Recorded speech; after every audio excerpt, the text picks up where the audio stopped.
Indiranagar ward number 16 Deoli इथे उभा असून इथल्या नगर परिषद अंतर्गत जे घरकुल लागू झाले त्याच्यात खूप मोठा भ्रष्टाचार झालेला आहे। घरकुल यादीमध्ये खूप काही घोळ झालेला आहे। त्याच्याबद्दल आपण शंकर अंबादास केवळे यांनी कंप्लेंट टाकली आहे, त्यांनी निवेदन दिलेलं आहे, त्यांच्याकडनं आपण त्यांची माहिती जाणून सर मी निवेदन दिलं आहे आता या 28 तारखेला महसूल मंत्री साहेबांना। ते याबद्दल होतं की नगर परिषदमध्ये जो 2017 अंतर्गत फॉर्म भरले होते लोकांनी, त्यामध्ये 820 घरकुल मंजूर केले गेले आणि 820 घरकुलमध्ये असे साहेबांसोबत ज्या 1-2 दिवसा अगोदर आमची मॅडमसोबत बाईट झाली नगर परिषदमध्ये, त्यामध्ये गजानन खोलून क्लर्क आहे त्याच्या म्हणण्यानुसार 50 घरं हे वनक्षेत्रातले त्यावेळेस घेतले गेले होते आणि आमचा एरिया हा त्यांच्याच पत्रानुसार, हे पत्र दिलं आहे त्यांनी मला, त्यांच्या पत्रानुसार आमचा एरिया हा वन विभागात येतो असं सांगितलं आहे त्यांनी। तर वन विभागात येतो, तर मग या वन विभागातले 50 घरकुल तेव्हा मंजूर कसे काय झाले आणि त्याच कायद्याअंतर्गत आता का होत नाही आहे, हा माझा पहिला प्रश्न आहे। तुम्ही कुठे कुठे निवेदन दिले आतापर्यंत? मी नगर परिषदेला निवेदन दिलं, कलेक्टर ऑफिसला दिलं आणि त्या दिवशी कार्यक्रम झाला जनसंवाद, तेव्हा वर्धेला पण जाऊन निवेदन दिलं। अक्षरशः पाऊस चालू होता सर। उत्तर आतापर्यंत कोणाकोणाकडून आले? उत्तर आतापर्यंत फक्त नगर परिषदेकडून आलेलं आहे की तुम्ही वन विभागात राहता त्यामुळे तुमचं होऊ शकणार नाही म्हणून। याच्या पुढे काय करायचं म्हणतात? याच्या पुढे सर मी आता RTI टाकला आहे। RTI मध्ये म्हटलं आहे की वन विभागात आमचं क्षेत्र आहे, तर मग इथे या सुविधा रोड, नाल्या, लाईट वगैरे कशा काय मिळाल्या आणि जे घरकुल बनले आहे ते काही वर्षापासून 2011-12 पासून बनलेले आहे, तर ते कोणत्या नियमांतर्गत बनले? किती घरकुल लागू झाले होते? 2017 मध्ये 820। हां, आता किती लोकांना घरकुल इथे मिळालेलं आहे सध्या? या एरियामध्ये तेव्हाच्या लिस्टनुसार 3-4 घरांना मिळालेलं आहे। हां, मग आता जे आहे तुमचं म्हणणं आहे की निवेदन दिलं आहे, तुम्ही मोडलेलं आहे सर्व, आता पुढे काय करायचं? पुढे आता RTI दिला आहे सर मी, त्या RTIला जर उत्तर नाही आलं, मला अपेक्षित नाही वाटलं, तर मी एक काय म्हणते अपील अर्ज करणार आहे शिवसाहेबांना आणि त्याचं जर उत्तर मला अपेक्षित नाही वाटलं तर मी पुढे काही दुसरा अपील अर्ज करायचा आहे तो पण करणार आहे। इथे काही महिला पण बसलेल्या आहेत, त्या महिलांकडून पण आपण जाणून घेऊया की त्यांची काय परिस्थिती आहे आणि त्यानंतर एक दुसऱ्या अपील अर्जावर जरी मला काही प्रतिक्रिया मिळाली नाही तर मी नगर परिषद इथे आमरण उपोषणाला बसणार आहे।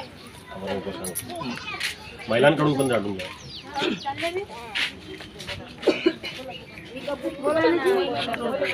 क्रमांक 16 इंदिरा गांधी वार्ड देवळी इथे मी उभा असून काही महिलांच्या घरकुलाच्या संबंधित नगर परिषदची त्यांची तक्रार आहे, त्यांच्या महिलांकडून आपण जाणून घेऊ त्यांचं काय म्हणणं आहे। माझं मोजून येलं आहे घर, 2-3 वर्ष झाले, 3,000-3,500 रुपये भरले आहे। पट्ट्याची पावती आली ती मला आणि ते परत पट्ट्याची पावती मिळली नाही, त्याच्याबद्दल मी कागदही बी केले ते, त्यांना मला काहीच नाही दिलं। आम्ही जर जातो तिथं तर म्हणते का न्यूजलमध्ये आहे असे तसे, पण घर टॅक्स पण नाही देत आम्हाला। लेकराईसाठी विचारतो, लेकराईला कामी राहते, आम्हाला कुठेही कामी पाहिजे, घर टॅक्स पण आम्हाला देत नाही। मग काय करायचं? काय म्हणणं आहे? घर टॅक्स देतच नाही आम्हाला, देतच नाही। काय म्हणणं आहे? तो आम्हाला घर टॅक्सही लागल ना। हो, तर नाही कार्डच का बरं लागेल?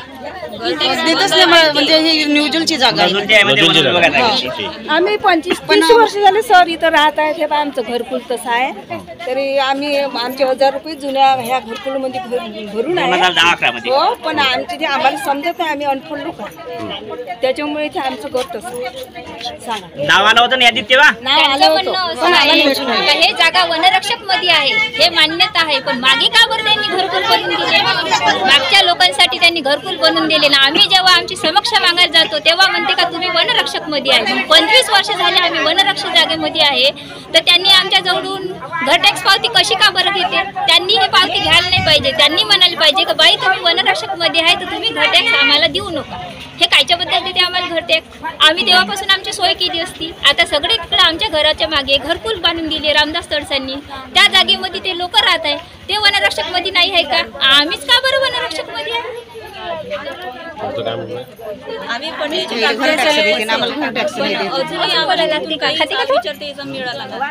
आम्ही 1000 रुपये खर्च केले, मजुरीला जातो आम्ही, आमचे लहान लहान लेकरं ठेवून. मग ते ना आमच्यावाले पैशाचा काही ना काही उपयोग केला पाहिजे. आज शिक्षणासाठी आम्हाला टॅक्स पावती पाहिजे, पण ते लोक टॅक्स पावती देत नाही. आपण काय म्हणून राहिलो तर ते म्हणते तुम्हाला टॅक्स पावती कोणी याच्यावर देऊ म्हणते. आम्ही जर तुम्हाला टॅक्स पावती देणं चालू केली तर आम्हाला अंदर झाला टॅक्स पावती देणं बंद आहे. असं कोण म्हणतं? तिथं नगरपालिकेमध्ये म्हणून नगर परिषदेमध्ये कर्मचारी कोणतं नाव काय आहे त्याचं? नगर परिषद कोणते कर्मचारी म्हणतात तुमचे? क्षीरसागर क्षीरसागर कर्मचारी म्हणतात. काय बोलत आहे? आम्हाला पत्ता नाही. आम्ही 25 वर्ष झाली घरकुलमध्ये आमचे नाव आले, पण आम्हाला काही दिसले नाही.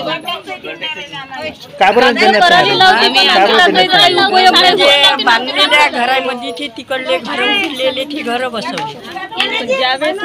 आम्ही पण केले. नगर परिषदकडनं त्यांना घर टॅक्स पावती देण्यात येत नाही. त्यांचं म्हणणं असं आहे की मग घर टॅक्स पावती दिली तर आमची नोकरी चालली जाईल. त्याच्यात अजून ते शंकर केवढे जे आहे त्यांचे काही काय बोलणार? सर, मी 2017 मध्ये जेव्हा फॉर्म भरला होता तेव्हा माझं नाव लिस्टमध्ये नव्हतं अगोदर 820 मध्ये. नंतर मी कलेक्टर ऑफिसला इकडे तिकडे तक्रार केली. त्यानुसार तेव्हाचे CO अंकुश जाधव होते आणि गोतरकर साहेब हे इंजिनियर होते. तर तेव्हा CO साहेबांनी 2-3 दिवसानंतर मला बोलावलं आणि मला बोलावून माझ्याकडून नवीन फॉर्म भरून घेतला. तिथून 1-2 महिन्यानंतर माझं नाव मला लिस्टमध्ये दिसलं. पण लिस्टमध्ये नाव असं घोई दिसला मला की एकाच लिस्टमध्ये माझं नाव 3-3 क्रमांकावर होतं. 3-3 क्रमांक? हो. त्याची यादी आहे तुमच्याकडे? हो, माझ्याकडे उपलब्ध आहे. त्याची यादी देऊ शकतो मी तुम्हाला.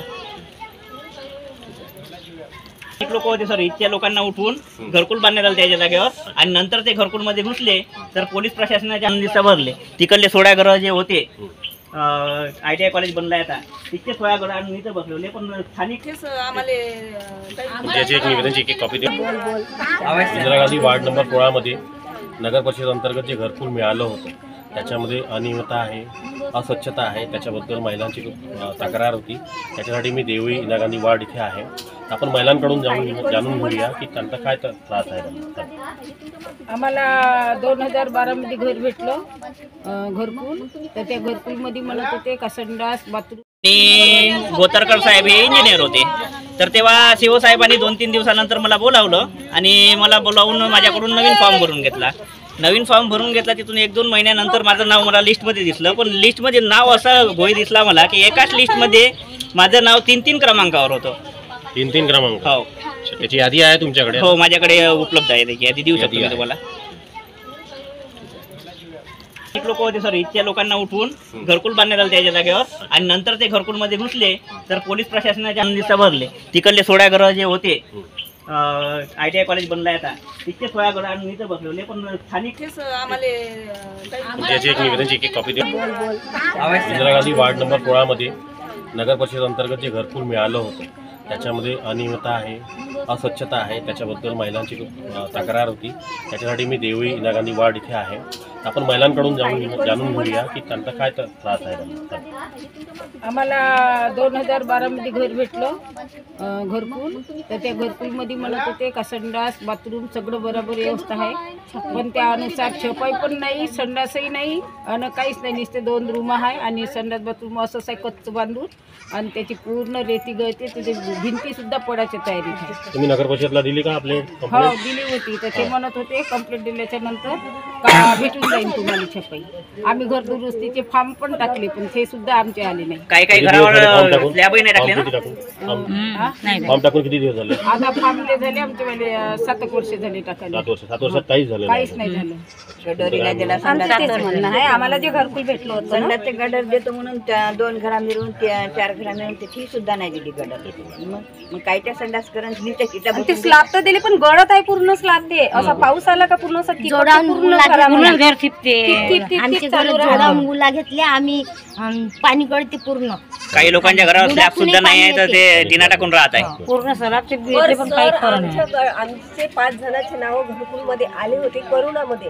पण आता ते लोक म्हणजे तुमच्याकडे पट्टे पण नाही आणि काहीच नाही. मग नावं आलेले गेले कुठं? आमचे नाव आले सर आमच्या घरी नगर परिषद मध्ये आले. आधार कार्ड नेले आमचे आणि आधार कार्ड आता गेलो आम्ही नगर परिषद, तुमचं नावच नाही आहे. मग आमची घरकुल गेले कुठं? घरकुल 30 वर्ष झाली बाई राहिली इथं तर आमच्याच नगर नावावर परिषदला हे पट्टा प्रश्न काहीच आहेत. नाही. नगर परिषदनी त्या सर्व विषयांवर लक्ष देऊन लवकरात लवकर हा प्रश्न गंभीर घरकुलाची पट्टी मिळाली नाही, घरकुल मिळालं तर काय त्रास. हा त्रास नवस्वराज्य न्यूज चॅनल सामान्य जनतेसाठी रेडिओ पत्रकार कॅमेरामॅन रवींद्र पारिकरसह वार्ड नंबर 16 देवळे, ward number 16 Indira Gandhi ward इथे देवळी इथे उभा असून नगर परिषदच्या अंतर्गत जे घरकुल सँक्शन झालं होते त्याच्यात जे अनियमितता आहे, त्याचा जे त्रास आहे त्याच्याबद्दल शंकर केवादे सर जे सामाजिक कार्यकर्ता आहेत त्यांच्याकडनं आपण काही माहिती जाणून घेऊ. तर 2017मध्ये जे लिस्ट 17मध्ये जे फॉर्म भरले आणि त्यानुसार जी 820ची लिस्ट लागली होती त्या लिस्टमध्ये एकल्या बहुतेक लोकांची नावं नाही आहे, पण नंतर जी 500 काहीतरी लोकांची लिस्ट होती त्यामध्ये जवळपास सर्व लोकांची नावं असल्यासारखी होती. पण ती लिस्टच म्हणजे इलेक्शन झालं, रामदासजी तडस तेव्हा खासदार बनले आणि ती लिस्टच गायब झाली. जेव्हा मी विचारणा केली तर मला सांगण्यात आलं की ती मुंबईला पेंडिंग आहे म्हणून, आणि RTI जेव्हा टाकला तर RTI नुसार दुसरी कोणतीच लिस्ट बनली नाही असं मला सांगण्यात आलं. आणि आता तुम्हाला जर लाभ हवा असेल तर फेज 2 अंतर्गत म्हणजे 2.0 अंतर्गत आता नवीन फॉर्म भरा असं सांगितलं आलं. त्यानुसार सर मी फॉर्म भरला. आज 6 महिने उलटून गेले, माझ्या फॉर्मवर काहीच प्रतिक्रिया नाही. त्यासाठी मी विचारणा करण्याकरता गेलो तर मला लेटर दिलं की तुम्ही वन विभागात आहे. वन विभागात हां, आतापर्यंत वन विभागात नव्हतं. तेच ना मग सर, एवढे घरकुल जेव्हा बनले तेव्हा वन विभागात नव्हतं का? आणि तिथला जो क्लर्क आहे गजानन खोंड म्हणून त्याची रेकॉर्डिंग माझ्याकडे आहे. त्या दिवशी ऑफिसमध्ये गेलो होतो आम्ही सीओ मॅडमला भेटायला, तेव्हा आम्ही रेकॉर्डिंग केली. तुमचे प्रतिनिधी रवींद्र सर आणि मी गेलो होतो. तर त्या रेकॉर्डिंगमध्ये स्पष्ट म्हणत आहे की आम्ही तेव्हा 50 घरं दिले होते. तर ते कोण्या बेसवर दिले होते? मग तो नियम जर त्या 50 घरात. Subscribe now and press the bell icon. Never miss an update.